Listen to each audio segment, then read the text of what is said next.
할렐루야. 다시 한번 우리 큰 박수로 우리 하나님 앞에 함께 영광을 돌리겠습니다. 우리는 지금 겨울과 봄 이 사이를 오고 가는 시점에 있습니다. 겨울과 봄이 공존하는 시점에서 여러분 건강하시기를 주님의 이름으로 축복합니다.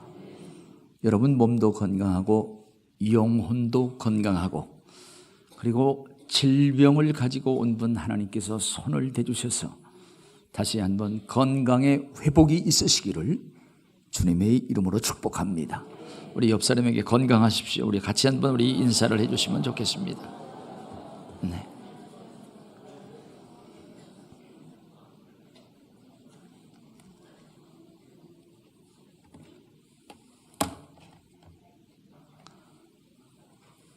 예.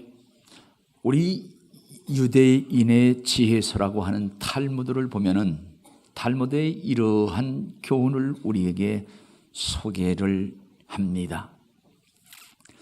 어느 중년 부부가 나름대로 어린 자녀들을 낳아 아름다운 생활을 하다가 부부싸움이 일어나고 그 부부싸움이 자주 잦게 됐습니다. 그리고 나서 이제 더 이상 이렇게 살 수 없으니 우리는 이혼을 해야 되겠다. 그래서 이혼에 이르기에 합의를 받습니다. 그래서 재산, 동산, 부동산 다 나누고, 자녀를 나누다가 자녀가 3명이에요. 그러니 이 3명을 어떻게 반으로 나누나? 나눌 수가 없어서 이것을 랍비라고 하는 그 선생님에게 이제 찾아갑니다. 부부 2사람이 가서 우리는 더 이상 살 수 없어 이혼을 합의했습니다. 그런데 자녀가 3인데 이것을 어떻게 나누면 좋겠습니까? 그 랍비는 잠깐 생각하다가 그거 간단합니다. 오늘 가셔서 아기를 하나 더 낳으세요. 그 방법뿐이 없습니다. 그래서 이제 이혼을 하기 위해서 합방을 했습니다. 이혼을 위한 합방을 했는데 정말 아기를 낳았는데 쌍둥이를 낳았어요. 쌍둥이를 낳고 그들은 생각을 했습니다. 하나님께서 헤어지지 말고 함께 살라고 하는 거야. 이렇게 해서 다시 한번 연합해서 아름다운 부부 가정을 이루었다고 하는 그러한 사실입니다. 오늘 이 시점에서 우리는 남과 북이 서로 대치하며 정말 위험한 지경에 서 있는데, 무엇보다도 우리는 싸우는 자이어서는 안 되고 하나라고 하는 그런 사실 앞에 오늘 우리에게 주어진 문제를 지혜롭고 잘 이것을 풀어나갈 수 있는 훌륭하고 아름다운 지도자, 좋은 인물들이 많이 나오기를 소원하면서 저는 오늘 기도하면서 여기 성경에 보면은 큰 용사요, 하나님께서 기도온에게 큰 용사, 마이티 워리어, 큰 용사라고 이렇게 불러주시는데, 오늘 큰 용사에 대한 진정한 의미를 상고하면서 함께 은혜와 지혜 나누기를 소원합니다. 할렐루야. 오늘 특별히 처음 나오셔서 등록을 해주신 한 분이 계십니다. 김희은, 우리 학생인 모양인데 손 한 번 들어주시면 좋겠습니다. 할렐루야. 감사합니다. 기도하고 하나님의 말씀 증거합니다. 하나님, 거룩한 성일 하나님 앞에 나와서 기도하고 예배하는 자들을 맞아주시고, 특별히 새로운 식구를 보내주시고 함께 기뻐하며 환영하면서 예배의 단을 쌓습니다. 예배 속에 임하시는 하나님께서 친히 오셔서 영광을 받으시고 우리에게 큰 은혜와 복을 내리워 주시옵소서. 예수님의 이름으로 감사 기도를 드립니다. 아멘. 지난 뉴스에 저는 김경순 할머니에 관한 그런 뉴스를 접하고 한번 또 그에 대해서 검색도 했습니다. 19세 나이로 일본 히로시마 위안소에 강제 이송이 되고 동원이 돼서 고초를 겪었던 김경순 할머니가 지난주 90세로 별세를 했습니다.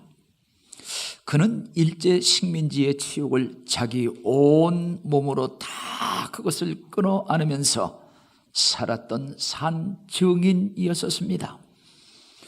그러면서 그는 한을 품고 그 한을 다 풀지 못하고 별세했는데 아직도 그러한 사람들이 44명이 남아 있다고 하는 사실이고요. 위안부로 일했던 사람이 보고된 것만 238명 중에 이제는 다 그분이 세상을 떠나고 44명이 지금 우리 일본의 아베 수상에게 정말 파렴치한 그 얼굴에 침을 뱉으면서 죽음과 싸우고 있는 그런 모습을 우리는 보면서 경험하고 있습니다. 우리는 1945년 8월 15일 해방, 일본 식민지로부터 해방을 받았습니다. 그 해방에 대한 기쁨을 채 다 누리지도 못한 채 1950년 6월 25일 6.25 동족 산장의 전쟁을 겪었습니다. 남과 북으로 갈라져 부모, 형제가 적이 되고 원수가 되고 지금 이 시점에서 어떻게 서로 멸할까? 핵까지 동원하면서 전쟁 연습에 무수한 인력과 재물을 쏟고 있습니다. 이 시간 생각해 볼 우리의 비극이라고 하는 것은 일본 식민지, 일본 외침에 우리가 힘이 없어서 일본 식민지 36년을 살았다고 하면 동족 상자는 6.25는 왜 우리 형제이면서도 우리 안에서 싸워야 되느냐 하는 거예요. 아니, 지금 이 시점에서 우리가 서로 통일을 원한다고 하면서 통일을 향해서 점점 가까워지는 것이 아니라 불신과 증오의 벽이 더 높아가고 있는 진정한 연고는 무엇이냐 하는 겁니다. 왜 우리가 싸워야 되는가? 한 피를 이어받고 한 젖꼭지를 물은 한 형제가 왜 싸워야 되는가? 왜 원수가 되고 왜 원수로 죽이고 죽어야 되는가 하는 겁니다. 우리는 지금까지 배워온 것, 불쌍한 사람은 도와줘야 된다. 약한 사람 붙잡아줘야 되고 모르는 거 있으면 길도 가르쳐줘야 된다. 그러면서 서로 돕고 의지하며 사는 것이, 이것이 인간이다. 사람인 자, 이게 두 사람이 서로 의지하고 서로 힘을 합하여 서 있는 그러한 모습이 아니냐. 사실 우리는 그러한 실제 속에 지금 살고 있는데 왜 약한 자를 보면 그것을 누르고 짓밟으려 하느냐 하는 거예요. 성경에도 나와 있지만은 양 99마리 가진 그놈이 양 한 마리 가진 자의 것을 왜 뺏으려고 하고 그 뺏으려고 하는 그러한 심보는 무엇이냐 하는 거예요. 약한 자를 보고 도와주려고 하는 것보다 그를 무시하고 그를 받고 노예로 삼으려고 하는 속셈은 형제애가 아니다. 그거는 욕심이요, 그것은 사탄, 마귀의 속성이라고 하는 그러한 사실입니다. 우리는 지금 북한의 4차 핵실험으로 인하여 개성공단도 폐쇄가 됐고 전쟁의 먹구름이 곧 내릴 소나기처럼 무겁게 그러한 모습으로 들이고 있음을 우리는 느끼고 있지 않습니까? 김정은은 도발적인 악성 발언을 계속하고 있어요. 우리 전쟁이라고 하는 것은 강약, 늘 강한 자의 전유물은 아니라고 하는 겁니다. 좀 강한 자는 약한 자들을 도와주면서 사는 것, 이것이 인간 사이인데, 진정 전쟁, 싸움이라고 하는 것, 이것은 욕심에서 빚어지는 참상이고, 성경은 전쟁의 배후, 그것은 바로 죄이며 마귀의 역사임을 우리에게 다시 한번 성경을 통해서 하나님은 밝혀주고 있다고 하는 사실입니다. 오늘 읽은 여기 사사기, 이 사사기에서 다시 한번 그 전쟁에 대한 실체를 우리에게 하나님의 귀한 교훈으로 가르치고 있습니다. 사사시대라고 하는 것은 BC 14년부터 BC 11년, 사사시대라고 하는 것은 여호수아가 죽은 다음 BC 14세기에서부터 시작을 해서 사무엘이 일어나기까지 약 300년, 그때 그 시간을 사사시대라 그렇게 명명하고 있습니다. 그런데 이 사사시대의 특징을 한번 우리가 성경을 통해서 지적해 본다고 하면, 이 300년 이때의 이 시간 속에서 이스라엘은 평안이 있었습니다. 그런데 평안 속에서 그들은 하나님 앞에 범죄하는 거예요. 하나님 앞에 죄를 짓습니다. 평안 속에서 죄가 계속 연속됨으로 하나님께서 그들을 보시고 진노하셔. 그래서 하나님께서는 적군의 손에 그를 붙입니다. 원수의 손에 그들을 붙이고 그들로 하여금 이스라엘을 이기게 하고, 고통 중에 이스라엘은 하나님 앞에 회개하면서 기도하게 하지. 하나님 앞에 기도하면서 하나님께서는 다시 한번 그들에게 은혜를 베풀면서 그들을 구원하는 역사, 이런 것들이 사사기 속에서 계속 반복되는 거예요. 300년 동안 한 7번이 계속 반복되는 가운데, 오늘 본문 여기 지금 사사기 6장에도 보면은 그러한 이 하나의 패턴이 계속되고 있음을 봅니다. 우리 한번 이 시간 읽은 말씀 바로 전에 여기 사사기 5장 우리 마지막 절 같이 한번 읽어보도록 하겠습니다. 31절 말씀, 5장 31절과 우리 6장 1절 말씀, 이 두 말씀을 읽겠습니다. 읽습니다. 시작. 여호와여, 주의 원수들은 다 이와 같이 망하게 하시고 주를 사랑하는 자들은 해가 기쁨을 갖게 하시옵소서. 그 땅이 40년 동안 평안하였더라. 그래갖고 하나님께서 40년 동안 평안함을 주셨어요. 그리고 난 뒤에 6장 1절 다 같이 읽습니다. 시작.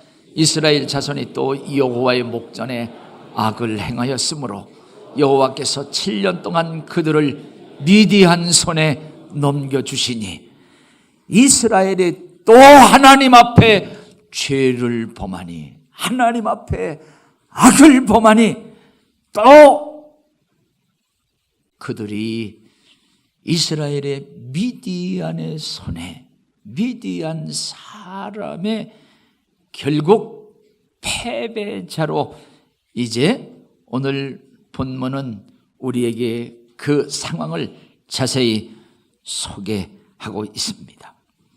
그리고 나서 또 이스라엘은 부르짖고 또 하나님께서 도와주시는데요, 여기 본문 말씀 보면은 패배한 자의 형편, 이스라엘의 형편은 말이 아니었습니다. 이긴 자의 횡포는 무자비하게 진 자의 모든 것을 다 뺏어가는 거예요. 양식을 빼앗아가고, 그리고 짐승을 빼앗아가고, 생명까지 빼앗아갑니다. 그래서 이스라엘 백성들이 이제 그들을 피하여 숨는데 어디로 갑니까? 산으로 가는 거예요. 산 속으로 들어갑니다. 산 속으로 들어가서 숨어가지고 곧 상황이 이제 바뀌겠지, 이러한 생각을 하면서 산 속에 숨어 살다가 그 시간이 계속되죠. 여기 보면은 7년이라고 하는 그런 긴 시간 속에 아니야 하면서 산 속에서 굴을 파고 그 굴을 자기의 보금자리로 삼았죠. 그래서 여러분 이스라엘 그 지방에 그 가보면은 이 산 속에다가 굴, 거기에서 살던 옛 모습을 우리는 쉽게 만날 수가 있습니다. 이제 그들이 그렇게 살면서 먹어야 되잖아요. 옛날 어른들께서 하신 말씀, 농자는 천하지 대본이라 그러십니다. 그래서 그들이 먹어야 되기 때문에 산속에 있지만 이제 밭에 와서 파종을 해야 되고 가꿔야 되고 수확을 해야만 됐습니다. 농사, 그것은 그들의 생명이었고 양식은 생명이며 최고의 무기라고 하는 그런 사실을 다시 한번 우리는 깨닫습니다. 그런데 이 미디안 적군들, 미디안이 이것을 다, 이 틈새를 다 보고 있습니다. 그래서 미디안뿐만 아니라 아멜렉 그리고 동방의 사람들이 씨를 가지고 파종할 때 되면은 사람들, 적군들을 다 데리고 와서 그것을 다 뺏어가는 거예요. 종자를 뺏어갑니다. 종자를 뺏어가고 짐승들을 뺏어가고 가축들을 다 뺏어가는 거예요. 그래서 이런 것을 뺏음으로 말미암아 그 형편이 궁핍할 수뿐이 없었다고 하는 겁니다. 6장 오늘 본문 5절 말씀 우리 같이 한번 읽도록 하겠습니다. 읽습니다. 시작. 이는 그들의 짐승과 장막을 가지고 메뚜기와 떼와 같이 그 사랑과 낙타가 무수함이라 그들이 그 땅에 들어와 멸하라 하니, 그러면서 그들이 이것을 다 뺏어갑니다. 사랑하시는 여러분, 전쟁에서 죽는 그 아픔은 순간이지만 이 배고픈 고통이라고 하는 것은 길면서 아주 질긴 그러한 고통입니다. 그래서 그들은 이러한 고통, 이러한 인생의 눈물을 흘리면서 그 눈물을 어떻게 기도의 눈물로 바꾸는 거예요. 하나님 앞에 통곡하면서 기도하기 시작을 합니다. 그들의 기도는 우리가 하나님의 말씀을 우리가 버렸습니다. 하나님을 등지고 살았습니다. 살려달라고 하는 그러한 간절한 기도이요 통곡이었습니다. 사랑하시는 여러분, 오늘 고난과 고통, 그것을 기도로 바꾸는 것, 그것이 진정한 지혜이고 또한 능력이며, 진정 고난을 기도로 바꾸는 것은 하나님의 승리를 쟁취할 수 있는 것이고, 그 기도의 특권은 하나님의 자녀라고 하는 것을 다시 한번 기억하면서 여러분 삶의 고난의 자리에서 다시 한번 무릎으로 승리하고 기도하는 손으로 하늘문을 여는 우리 영광교회 성도들이 다 되시기를 주님의 이름으로 축원을 드립니다. 이제 기도를 통해서 기억하시고 기도를 통해서 생각하시는 하나님을 이 시간도 생각합니다. 하나님께서는 그들의 기도를 들으셨어요. 그들의 눈물을 보셨습니다. 그래서 하나님께서 이제 그들에게 은혜를 베푸시는 거예요. 하나님께서 은혜를 베푸시되 먼저 그들로 하여금 진정 하나님의 은혜를 그들로 하여금 깨닫게 하는 겁니다.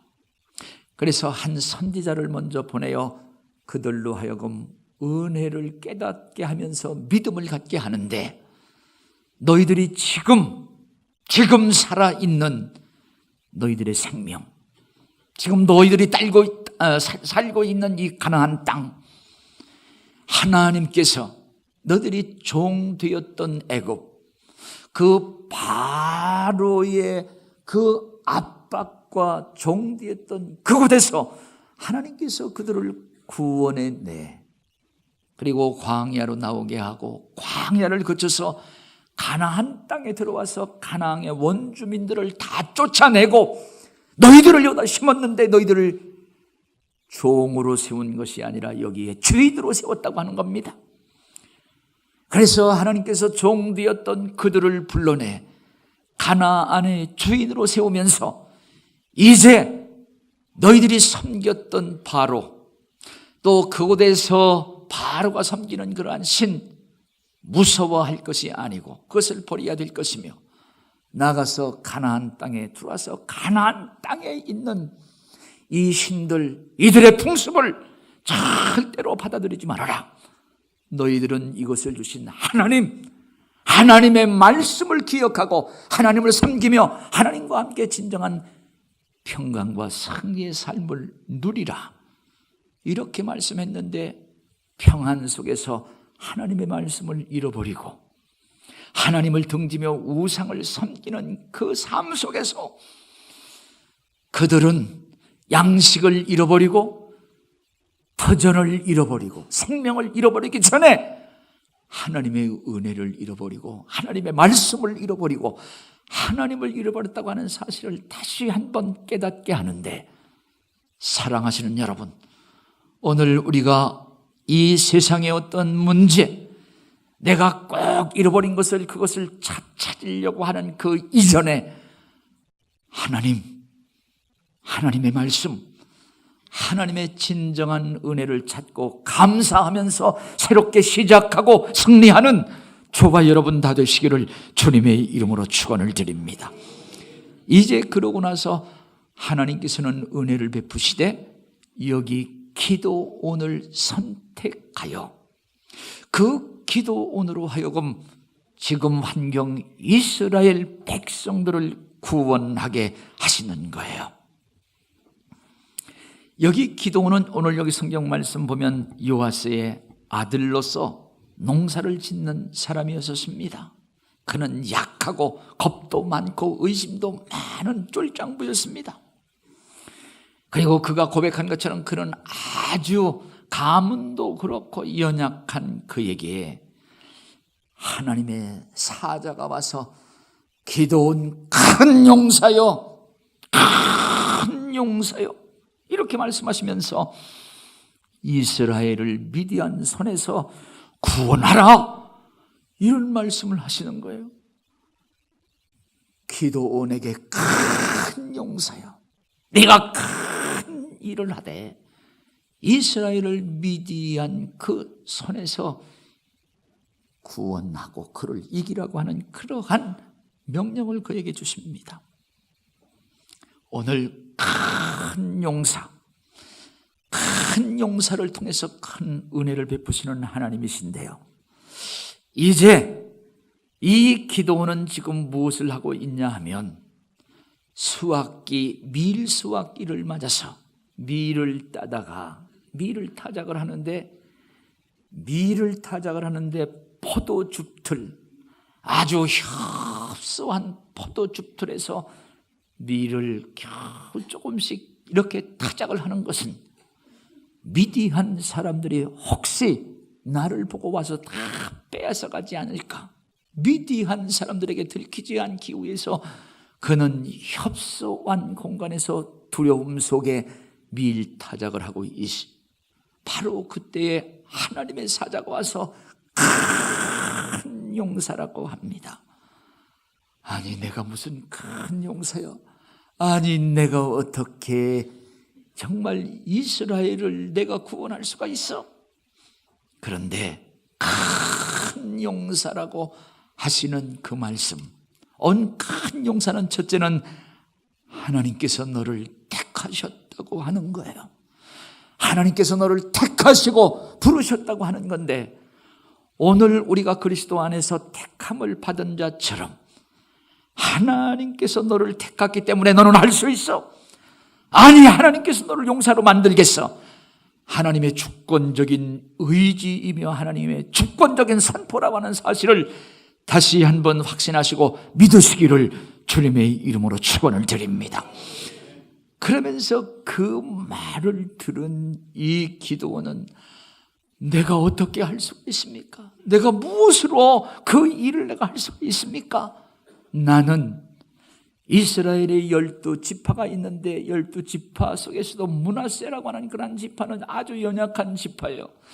그 므낫세 지파 속에서도 우리의 가문은 아주 작은 가문이고, 나가서 우리 가정, 우리 가족 중에서도 나는 가장 작은 자입니다. 이러한 고백을 해요. 이것은 진실한 고백입니다. 오늘 하나님께서 자기 자신을 바로 알고 고백하고 겸손한 그들을 하나님께서 들어서 쓰시는 오늘 하나님의 아주 은밀한 하나님의 비밀을 다시 한번 생각하면서 고린도전서 1장 27절 말씀 보면 약한 자들을 택하여 강한 자들을 부끄럽게 하신다고 하는 그런 고백을 우리가 만나볼 수가 있습니다. 저와 여러분을 택한 것은 오늘 우리가 잘난 것보다도 하나님께서 마음에 들으셨고 하나님의 주권적인 역사라고 하는 사실을 기억하면서 예수 그리스도께서 어부인 베드로를 찾아가시고 시몬이었던 그에게 베드로라고 하는 이름, 반석이라고 하는 그러한 이름을 주시고 택하셨던 사실을 다시 한번 기억하면서 오늘 연약한 자를 택하여 세운 그 이름, 그 이름이 용사, 큰 용사라고 하는 사실입니다. 나가서 큰 용사라고 하는 것은 내가 반드시 너와 함께 하리라. 할렐루야. 오늘 본문 말씀 16절 말씀 같이 한번 더 읽고 확인합니다. 읽겠습니다. 시작. 여호와께서 그에게 이르시되 내가 반드시 너와 함께 하리니 내가 미디안 사람 치기를 한 사람을 치듯 하리라 하시니라. 반드시 내가 너와 함께 해서 병기가 되어주시고 방패가 되어주시고 너를 사용하시겠다고 하는 거예요. 오늘 하나님께서 성령의 심지를 찾으신다. 우리가 성령의 심지, 우리는 등잔, 불을 밝히는 것은 심지가 타는 것이 아니라 기름이 탄다. 우리는 그냥 하나님께 붙들린 바 되고 하나님께서 사용하는 그러한 막대기가 될 때에 하나님께서 병기가 되어주시고 하나님께서 방패가 되어주심으로 큰 일을 한다고 하는 것, 오늘 하나님께서 함께 하신다고 하는 사실을 다시 한번 기억하면서 하나님이 함께 하시면 무수한 병기, 무수한 군사보다도 더 강하다고 하는 사실을 다시 한번 믿으시기를 주님의 이름으로 축원을 드립니다. 바로 지금 기도온에게 하나님은 어떠한 하나님인가? 너희들을 애굽에서 구원해 낸 하나님, 그 하나님께서 너와 함께 하겠다고 하는 그런 사실을 밝히는 거예요. 여러분, 이스라엘의 가장 유능한 지도자라고 하면은 우리는 모세를 꼽습니다. 모세는 이스라엘 백성들을 애굽에서 바로의 손에서 그를 구출해내고 그리고 홍해를 건너고 큰 역사, 반석에서도 물이 나게 하고 하나님의 은총과 능력을, 정말 그것을 가지고 이스라엘 백성들을 위해서 큰 역사를 하고 위대하고 큰 능력 있는 지도자였었는데 그가 죽었어요. 그리고 나서 그 뒤를 여호수아가 그 뒤를 잇게 되는데 여호수아가 두려운 거예요. 하나님과 같은 그러한 위대한 모세가 죽었기에 그들에게는 누가 이것을 알 것인가? 두려움이 있을 때에 하나님께서 여호수아에게 내가 너와 함께 하리라, 내가 너와 함께 하리라, 모세와 함께 한 것처럼 그는 깨닫습니다. 모세가 그렇게 큰 일을 한 것이 아니라 하나님께서 하셨어. 그 하나님이 나와 함께 하신대. 그러면서 여호수아는 그 믿음을 가지고 그가 이스라엘 백성들을 인도했던 아주 크고 훌륭한 용사였던 사실을 다시 한번 우리에게 가르쳐 주고 있습니다.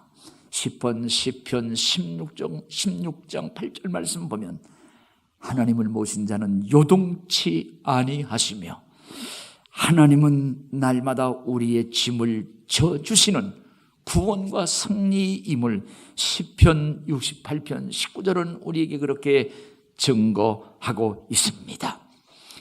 이제 마지막으로 내가 큰 용사라고 하는 그 말씀, 너는 큰 용사라.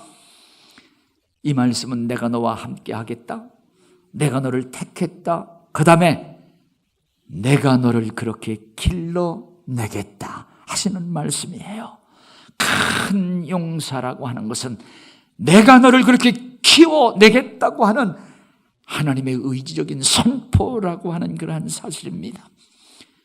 기도원은 정말 나약한 자, 연약한 자, 지극히 작은 자, 의심도 많은 자였습니다. 하나님이 나와 함께 하시고 하나님께서 그렇게 하라고 하시는데 정말 당신이 하나님이 하나님 되심을 저에게 증거해 주세요, 저에게 증표를 주세요 하면서 하나님에게 증거를 달라고 하죠. 하나님, 솜뭉치가 있는데 이 솜뭉치에게만 이슬 내리게 해주세요. 온 마당에 솜뭉치에만 이슬이 내리죠. 아니요, 한 번 더 해주세요. 솜뭉치는 그냥 이슬이 내리지 아니하고 지면에 이슬 내리게 해주세요. 그래서 기도원이 자기가 확인하고 싶은 대로 다 확인하게 하죠. 하나님께서는 친절히 거기에 다 응해 주셔. 그래서 기도원으로 하여금 믿음을 갖게 하고 담력을 갖게 하고 그를 하나님께서 키워주시는 거예요. 그러면서 이제 하나님께서 너는 바알 신단, 그 바알 신단을 가서 쳐부셔라. 그때 모든 사람들이 정말 하나님처럼 섬겼던 그런 바알 신단을 그걸 가서 부시라는 거예요. 하나님의 말씀을 믿고 의지하면서 10명을 데리고 들어가서 그 바알 신단을 그것을 부셔버리죠. 그리고 나서 그의 이름을 여룹바알이라고 하는 그러한 그 큰 이름도 얻게 됩니다. 이제 이 기도원은 하나님이 함께 하신다고 하는 그런 믿음을 가지고 그는 300명 용사를 가지고 미디안을 치러 갑니다. 미디안을 치러 갈 때 뭐를 갖고 갑니까? 나팔을 갖고 갑니다. 항아리를 갖고 갑니다. 횃불을 갖고 갑니다. 그리고 나서 300명 용사가 미디안 13만 5천 명을 그들을 다 물리치고 대파하고 승리를 하죠.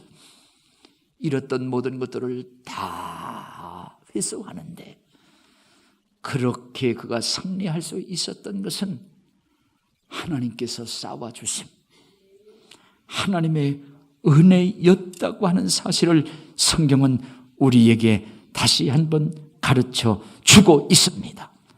사랑하시는 여러분, 오늘 전쟁이라고 하는 것은 이게 이 무슨 강한 자만이 일으킬 수 있는 것이 아니라 오늘 강한 자라 하라도 욕심과 그 욕심이 장성한 적 죄를 낳고 죄가 또 커지면은 결국 죽음에 이른다고 하는 우리는 야고보서의 말씀을 다시 한번 우리가 확인을 해볼 수가 있습니다.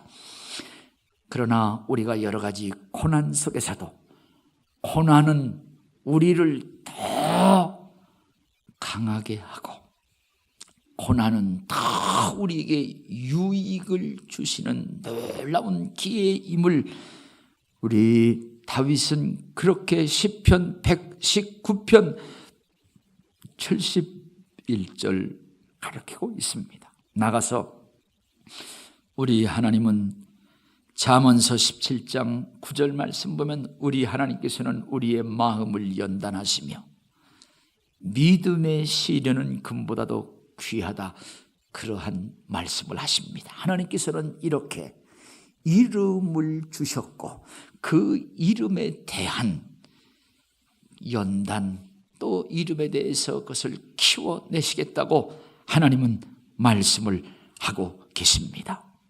사랑하시는 여러분, 오늘 하나님께서 우리에게 우리를 불러주시는 그러한 이름은 어떠한 이름인가? 하나님은 우리를 이 바보야 멍청아 이렇게 부르십니까? 아니에요. 하나님께서는 자기의 아들 예수 그리스도를 십자가에서 값주고 우리를 사셨어요. 사랑하는 자요, 사랑하신대요. 사랑하는 자요. 그리고 우리를 하나님의 자녀라고 불러주세요. 우리를 예수 그리스도의 제자라고 불러주세요. 우리를 십자가의 용사라고 우리를 불러주신다고 하는 그러한 사실입니다. 1623년 영국이 상당히 어려웠습니다. 아주 어려운 그때에 한 농가에서 하나님 앞에 무릎을 세워서 간절히 기도하는 기도가 있었습니다. 하나님, 우리 민족에게 강력한 지도자가 필요합니다. 하나님, 그 강력한 지도자, 선한 지도자가 요구되고 있고 또 위대한 일꾼이 필요합니다. 강력하고 선하고 위대한 지도자. 그렇게 간절히 기도하는데 하나님의 음성이 그에게 들려줬어요. 그래, 강한 인물, 선한 사람, 위대한 일꾼, 바로 너야. 바로 너라고 하는 겁니다. 그때 그는 하나님, 저는 농사일을 하려고 하는데요. 그때 하나님께서 성경을 좀 봐라. 성경을 펼치라 하는 거예요. 그래서 그가 성경을 펼치고 눈에 들어온 말씀이 여기에 있던 저기 아래에 있는 빌립보서 4장 13절 말씀. 능력 주시는 자 안에서 나는 모든 것을 할 수 있느니라. 그런 말씀이. 그래서 하나님이 저와 함께 하신다고 하면, 하나님이 저와 함께 하신다면 정말 제가 해보겠고 저는 할 수 있습니다. 그래서 들고 일어났던 사람이 영국의 유명한 올리버 크롬웰이라고 하는 사람이었습니다. 그는 청교도 혁명, 퓨리탄 리볼루션, 청교도 혁명을 그가 일으켰고, 그는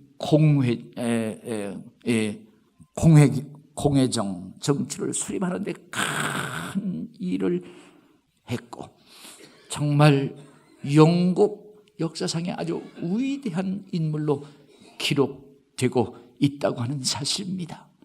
사랑하시는 여러분, 이제 말씀을 마무리합니다. 오늘 예수 그리스도를 정말 십자가 위에서 죽게 하시고 그 피로 우리를 택하시고 구한 저와 여러분에게 오늘 어떠한 이름을 우리에게 주셨어요. 제가 낳는 우리 자녀들에도 그렇게 되기를 원하면서 좋은 이름, 오늘 우리 대복 집사님 오시기로 했는데, 서대복, 무슨 이름에 큰 복을 받으라.